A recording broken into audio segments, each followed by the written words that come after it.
బంధువులగా ఈరోజు మనం మళ్ళీ కలుసుకున్నాం. జీవన ప్రయాణంలో వృద్ధాప్యంలో మళ్ళీ కలుసుకోవడం అరుదుగా జరుగుతూ ఉంటుంది. మరి వైదిక ఆశ్రమంలో నిత్యము ఉదయము సాయంత్రము అగ్నిహోత్రము సంధ్యోపాసనం జరుగుతుంది. ఇది ప్రత్యేకమైనటువంటి కార్యక్రమం. ప్రపంచంలోకెల్లా కేవలము భారతదేశంలో కొన్ని చోట్ల కొందరు మాత్రమే చేస్తున్నారు. రకరకాల పూజలు, అర్చనలు, జపాలు, తపాలు ఏవేవో రకరకాలు చేస్తూ ఉన్నారు. కానీ అత్యంత ఉత్తమోత్తమైన కర్మ యజ్ఞం. అది కేవలము వైదికులు మాత్రమే చేయిస్తారు. కనుక ఇక్కడ మనం ఈ కర్మ చేసుకోవడం, చూసుకోవడం, పాల్గొనడం అంతా కూడా భాగ్యము అని చెప్పుకోవచ్చు. ఎందుకంటే అన్ని కర్మలలో ఉత్తమోత్తమైనది యజ్ఞము అని సమస్త శాస్త్రాలు నొక్కి వక్కాణిస్తున్నాయి. ఎన్నో పనులు ఉన్నాయి, మంచి పనులు ప్రపంచంలో కొదువలేదు. సేవ, దానము, మరి రకరకాల రూపాల్లో జరుగుతున్నాయి. కానీ అన్నిటికంటే గొప్ప సేవ, అన్నిటికంటే గొప్ప దానము యజ్ఞము మాత్రమే. పైన చిట్ట చివరి దీనికి మించింది మరొకటి లేదు. కాబట్టి ఇది మన దేశంలో ఒకప్పుడు ప్రాచుర్యంలో ఉండేది. కానీ క్రమక్రమంగా మనిషి యొక్క ఆలస్యం వల్ల, అజ్ఞానం వల్ల ఈ వైదిక కర్మలు తగ్గుతూ వచ్చాయి. చెప్పేవాళ్ళు, ప్రచారం చేసేవాళ్ళు తగ్గిపోవడం కారణం కొన్ని వర్గాలకు పరిమితం కావడం. ఇక మహర్షి దయానందుల వారు ఉద్భవించి సమస్త మానవులు స్త్రీ పురుష భేదం లేకుండా ధర్మ ప్రేమికులు ఎవరైనా సరే యజ్ఞము చేయండి అని ఆయన వేద ఆధారంగా తెలియజేశారు. ఏ ఒక్కరికో కొంతమందికో పరిమితం కాదు, ఎవరికి శ్రద్ధాసక్తులు ఉంటే వాళ్ళు ఎవరైనా చేసుకోవచ్చు అని చెప్పేశారు వారు. ఆ రకంగా మళ్ళీ మనం కుల, మత, వర్గ, ప్రాంత, లింగ, భాష భేదం లేకుండా శ్రద్ధాసక్తులు ఉన్నవాళ్ళు, ధర్మము యొక్క సూక్ష్మం తెలిసిన వాళ్ళు చేస్తున్నారు, చేయించుకుంటున్నారు, అనుసరిస్తూ ఉన్నారు. కనుక మరి వృద్ధాప్యం అంటే మనకు శంకరాచార్యుల వారు ఒక శ్లోకం చెప్పారు భజ గోవింద స్తోత్రంలో. వయసి గతే కః కామ వికారః శుష్కే నీరే కః కాసారః క్షీణే విత్తే కః పరివారో జాతే తస్తే కః సంసారః అని 4 ముక్కల్లో 4 సత్యాలు చెప్పారు. ఏమిటి? వయస్సు గతే కః కామ వికార. వయస్సు ఉడిగింది, జుట్టు తెల్లబడింది, పళ్ళు ఊడిపోయాయి, ముఖం ముడతలు పడింది, కర్ర పట్టుకున్నాం, వణుకుతోంది ఒళ్ళు, చేత కావట్లేదు. ఇప్పుడు కామం ఉంటుందా? కామ వికారం ఉండదు. లడ్డూ తింటావా అంటే లడ్డు పళ్ళు ఊడిపోయి లడ్డూలు ఎలా తింటావు అంటాం. అలాగా ఏ కోరిక ఉండదు. ఏదో ఇంత ఉడకబెట్టి మెత్తగా పెడితే చాలు అని అనుకుంటారు. వయస్సు గడిచిన తర్వాత కామము, కోరికలు ఉండవు, తగ్గిపోతాయి. తినండి తినండి అంటే కూడా తినలేము. ఒకప్పుడు తిందామన్నా తిండి దొరకలేదు, ఇప్పుడు తినండి అన్నా తినలేము. కాబట్టి వయస్సు గడిచాక కోరికలు ఉండవు, ఓపిక ఉండదు, కోరికలు అనుభవించడానికి శక్తి ఉండదు. ఏం చేసుకుంటాం? కొత్త చీరలు కొనుక్కుంటా, కొత్త బట్టలు కొనుక్కుంటా. ఎందుకు? ఏం చేసుకోవడం? కట్టుకోవడం. లేచి నిలబడడానికి చేత కాకపోతే కట్టుకోవడం ఎలాగా? వద్దు వద్దు అంటాం.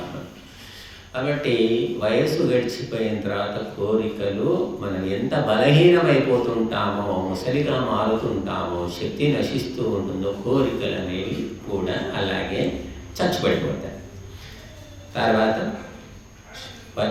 శుష్కే నీరే కాసార, చెరువు ఎండిపోయిన తర్వాత ఇంకా చెరువు అంటే ఏంటంటాం? చెరువు ఉంటే చెరువులో నీళ్ళలో దిగాలంటే భయపడతారు. చెరువే ఎండిపోయాక చెరువులో పోయి ఆటలాడుకుంటాం, పాటలు పాడుకుంటాం, పశువులు పోయి గడ్డి వేస్తూ ఉంటాయి. అసలు చెరువే లేదు అక్కడ, ఎండిపోయింది, చేపలు లేవు, ఏమీ లేవు. దాన్ని కాసారం చెరువు అని అంటారా?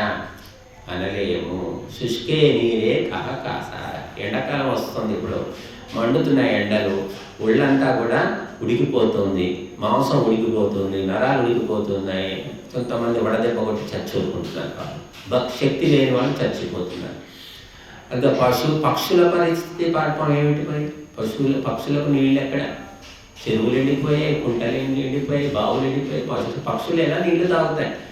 అందుకే కొంతమంది దయాపరులు, కరుణావంతులు పక్షుల కోసమని ఆ మట్టి పాత్రల్లో నీళ్లు పెట్టి అక్కడక్కడ పెడుతూ ఉంటారు.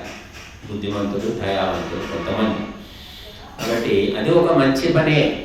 పక్షులకు పాపం ఎలా వస్తాయి నీళ్ళు? రోజు ఒక బిందెడు నీళ్లు, కుండెడు నీళ్లు ఇంటి పైన పెట్టామంటే కాకి పోతూ తాగుతుంది అన్నమాట. ఇది చెయ్యాలి. ఎండాకాలంలో మన పక్షులను రక్షించాలి. ఇప్పటికే పిట్టలన్నీ చచ్చిపోయాయి. ఎక్కడున్నాయి పిట్టలు? ఊర పిచ్చుకలు అంటాం. ఊర పిచ్చుకలు కనబడటం లేదు, మనమే పిచ్చుకల్లాగా మారిపోయాయి. అది ఒకప్పుడు భలేగా వస్తుండేది, గుంపులు ఇంటి మీద పడుతుండేవి. అని ఇప్పుడు కనబడటం లేదు, కాలుష్యం వల్ల చచ్చిపోతున్నాయి. కాబట్టి ఈ నీరు పోయిన తర్వాత, ఎండిపోయిన తర్వాత చెరువు అని చెప్పుకోవడానికి పేరుకు మాత్రమే, అందులో ఏముండదు, అంతే. అలా తర్వాత క్షీణే విత్తే కహ పరివార. ఇక చేతిలో డబ్బులు లేవు, ఉన్నవన్నీ అప్పులైపోయాయి, లేదా అప్పులు తీసుకున్న వాళ్ళు ఎగ్గొట్టారు, ఇల్లు అమ్ముకున్నావు, వాకిలు అమ్ముకున్నావు, ఇంకా సంసారం ఎక్కడి? నీ కుటుంబ సభ్యులు ఎవరుంటారు నీ వెంట? డబ్బులు ఉంటేనే ఉంటారు. ఇది ఇప్పుడు చెప్పింది కాదు, ఇది శంకరాచార్యుల వారు 2500 ఏళ్ల కింద చెప్పాడు. అప్పుడు సెల్ ఫోన్లు లేవు, టీవీలు లేవు, ఫ్రిడ్జ్లు లేవు, ఫ్యాన్లు లేవు, బ్యాంకులు లేవు, అకౌంట్లు లేవు. అప్పుడే చెప్పేశారు ఆయన, డబ్బు ఉంటేనే కుటుంబ సభ్యులు ప్రేమిస్తారు, డబ్బు లేకపోతే అవతలకి అంటారు. మరి కాస్త కూస్తో ధర్మము, నీతి ఉన్నవాళ్ళు తించావు, ఇంట్లో పడి ఉండు అని ఇంత అన్నం పారేస్తారు అనుకోండి. కొంత భయం ఉన్నవాడు, ఆ భయం కూడా లేని వాడు ఉన్నవాడిని లాక్కోవడం. ఉంటే లాక్కుంటారు, లేకపోయిందనుకో ఊరంతా అప్పులు చేసే ఎవడు తీర్చాలి? ఎవడు చేయమన్నాడు?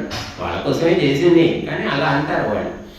కాబట్టి క్షీణే విత్తే, ధనము ఎప్పుడైతే నీ దగ్గర చేజారిపోతుందో కుటుంబ సభ్యులు ఎవ్వరు కూడా వెంట ఉంటారు. ఆయన అడగవయ్యా, నన్ను అడుగుతాడు, నేను తీసుకున్నాను అప్పు? నువ్వు కొడుకువే కదయ్యా, నీకు బాధ్యత లేదా? ఎవడి కొడుకు? నన్ను అడిగాడా? నాకు చెప్పాడు, ఏం చేశాడు? ఆయన పోయి అడుగు. మరి ఆస్తి అంతా తీసుకున్నావు కదయ్యా, లక్షల రూపాయల ఆస్తులు ఉన్నాయి. ఆస్తులు తీసుకుంటే నేను చేసిన ప్రతి అడ్డమైన అప్పులు తీర్చడమేనా? ఈ ఆస్తులు కూడా సరిపోవాలి, అది ఇచ్చుకుంటూ పోతే.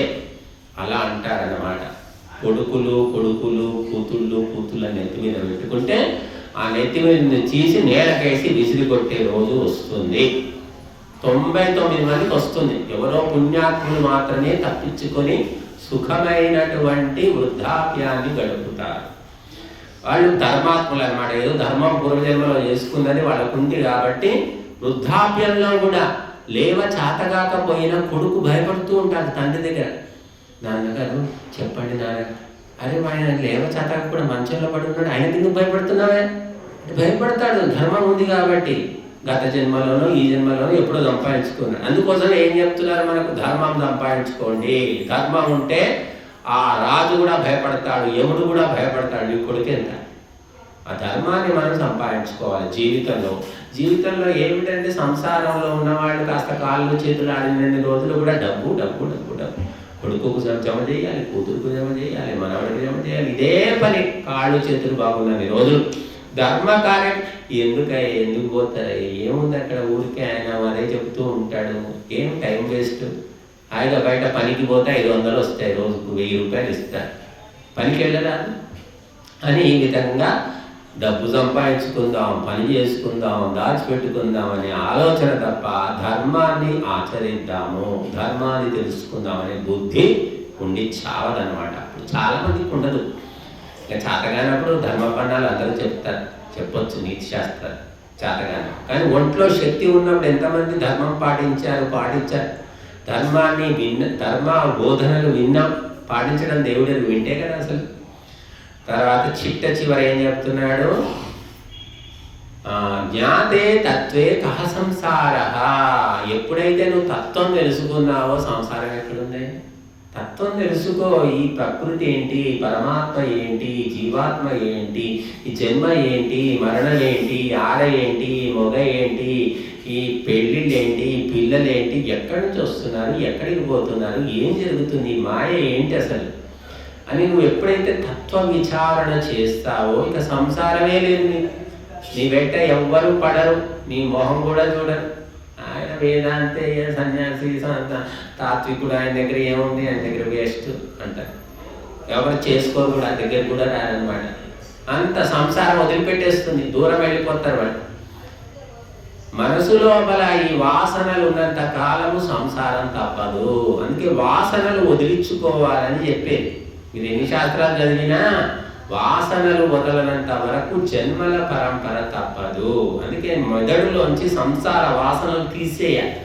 ఇక్కడ కూడా కూర్చొని 5 ఏళ్ళు అయింది, అమ్మగారు వచ్చి 3 ఏళ్ళు అయింది, ఇంకా నా కొడుకు ఏం చేస్తున్నాడు, ఫోన్ అయినా లేదు, వారానికి ఒకసారి చేసేవాడు, ఇప్పుడు అది కూడా లేదు, ఏమైందో వాడికి దరిద్రుడు, వాడు ఎంత ముద్దుగా పెంచాను, ఎన్ని గొరుముద్దలు తినిపించాను, ఇలాగా ఆలోచిస్తూ ఉంటారు. ఏమొచ్చేది ఉంది దాంతో? కాబట్టి మనసులోంచి తీసి పారేయాలి వాళ్ళు. భగవంతుడు, ధర్మము అంతే ఆలోచించుకోవాలి. అప్పుడు ఉత్తమ జన్మలన్నా వస్తాయి. కానీ భ్రష్టులు, కృతజ్ఞులు అంటే చేసిన మేలు మర్చిన వాళ్లను తలుచుకోకూడదు. మహాపాపం అది. పుణ్యాత్ములను, ధర్మాత్ములను, పరమాత్మను లేదా ఓంకారాన్ని, గాయత్రి మంత్రాన్ని మనం తలుచుకోవాలి. కాబట్టి చనిపోయే సమయంలో అంతకాలే చ మామేవా స్మరన్ ముక్త్వా కళేవరం యః ప్రయాతి త్యజన్ దేహం సయాతి పరమాం గతిం. చచ్చిపోయే ముందు నువ్వు మనసులో పరమాత్మను తలుచుకోగలిగితే, తలుచుకోవడం కష్టం, ఎందుకంటే చచ్చిపోయేటప్పుడు రకరకాలైనటువంటి బాధలు, మనస్సు ఎటో వెళ్ళిపోతుంది, అన్కాన్షియస్, స్పృహలో ఉండదు. ఆ స్పృహలో లేకుండా నిద్రలో చచ్చిపోతారు, స్పృహ లేకుండా చచ్చిపోతారు, కోమాలో చచ్చిపోతారు. కాబట్టి భగవంతుడు ఎక్కడ కలుస్తావు? కలిస్తే ఉత్తమ జన్మలు, కలిసే అవకాశమే లేదు కదా. ఆ రకంగా శరీరం గుల్లా అయిపోతుంది. అయినప్పటికీ ఎంత పుణ్యం ఉంటే ఆ స్పృహ లేదు, కళ్ళు మూసుకున్నావు, మగతగా ఉన్నావు, నీ మనసు పనిచేస్తుంది. అప్పుడు ఓం ఓం భూ అని మనసులో అనుకున్నా కూడా నీకు ఉత్తమ జన్మలు కలుగుతాయి.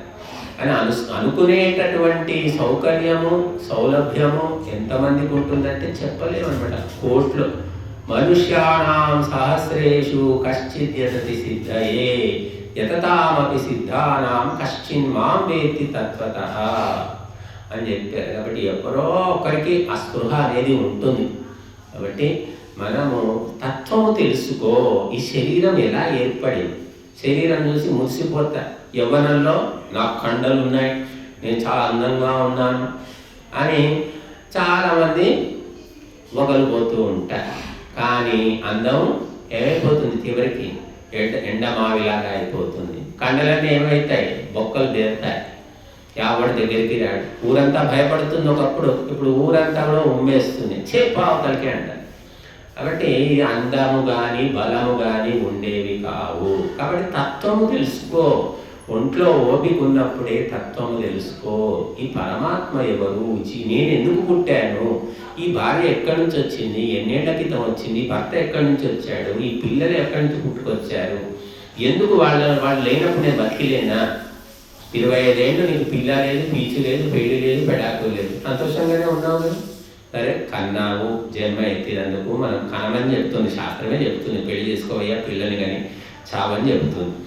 సరే కన్నారు. కన్న తర్వాత ఇంకెందుకు మోహం? ఎందుకు? వాళ్ళంతటా వాళ్ళు పెరిగారు, చక్కగా ఉద్యోగాలు చేసుకుని బతుకుతున్నారు. ఇంకా వాళ్ళ మీద వ్యామోహం ఎందుకు పెట్టుకున్నావు? అంటే దీన్నే తత్వ విచారణ లేకపోవటము, బుద్ధిహీనత అంటారు.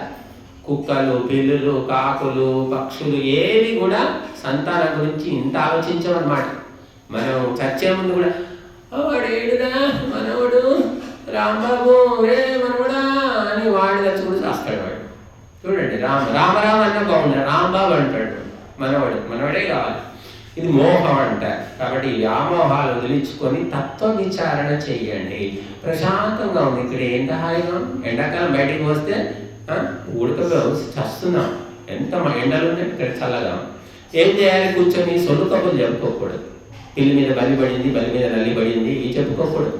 తత్వ విచారణ చేయండి. చెప్పుకోకపోయినా కూర్చొని ఆలోచించుకోండి. ఎందుకు పుట్టాము? ఏదో ఇంకా నయం, దేవుని దయ వల్ల కాలు చేయి ఆడుతున్నాయి. ఆ రంగమ్మకైతే కాలు చేయి పడిపోయి మంచంలో ఉంది. నేను నయమే, ఇంకా దేవుడు నాకు కాలు చేయి ఆడిస్తున్నాడు. ఏం చేయాలి అంటే తత్వ విచారణ చేయాలి అని అలా చేసుకోండి. చర్విత చర్మణం నెమరు వేసుకోవాలన్నమాట. వేసుకుంటే అప్పుడు నీకు శక్తి వస్తుంది, నీ మనస్సు శుద్ధి అవుతుంది.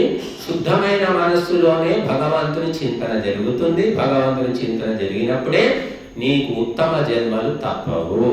కాబట్టి అన్ని విషయాలు, లౌకికమైనవి, భౌతికమైనవి, శారీరకమైనవి, ఆర్థికమైనవి అన్ని పక్కన పెట్టేసేయాలి. ఏమో సమయానికి తిండి పెడుతున్నారు కదా, ఏదో కడుపులో ఇంత వేసేసుకోవడం. రుచిగా ఉందా, పచ్చిగా ఉందా, ఉప్పు ఎక్కువ ఉందా, కారం ఎక్కువ ఉందా, ఏమీ లేకపోతే మరీ మంచిది అన్నట్టుగా నిర్వికారంగా, నిస్పృహగా ఉండగలిగితే అప్పుడు అది తపస్సు అవుతుంది. వృద్ధాప్యం కాదు, తపస్సు. ఎవరు తపస్సు చేస్తారో వారికి సుఖశాంతులు ఉంటాయి. కాబట్టి శంకరాచార్యుల వారు 4 ముక్కల్లో చెప్పేశారు. ఈ ప్రపంచం ఎక్కడికి పోదు, ఇలాగే ఉంటుంది. మళ్ళీ మనం పుడుతూనే ఉంటాము. ఇదే మానవ శరీరమో, కుక్క శరీరమో, పంది ఏదో ఒక శరీరం వస్తుంది. జన్మలు తప్పవు. మోక్షం పొందేదాకా పుడుతూనే ఉంటాం. కానీ తత్వ విచారణ చేస్తూ ఉండడం వల్ల ఉత్తమ జన్మలు వస్తాయి. చిట్ట చివరికి ఆ తత్వ విచారణ ఎప్పుడు సంపూర్ణమవుతుందో అప్పుడు నీకు మోక్ష ప్రాప్తి కలుగుతుంది. బట్టి చాలా మంది తత్వ విచారణ చేయరన్నమాట. తిన్నావా, పడుకున్నావా, లేచావా, తిరిగావా, ఉన్నావా, పోయావా, అంతవరకు. కాబట్టి మీరు అందరూ తత్వ విచారణ చేయండి. చేసి మరి ఈ జన్మ పరమార్థాన్ని తెలుసుకునే ప్రయత్నం చేయండి. ఎంతెంత తత్వం తెలుసుకుంటామో అంత నోరు మూతపడుతుందండి. ఎక్కువ పిచ్చివాగుడు వాగం వినం కూడా. సోది మాటలు వినదలుచుకోరు. అసలు తమ పనేదో తాము చేసుకోవడం. తత్వ విచారణ అందుకోసమే.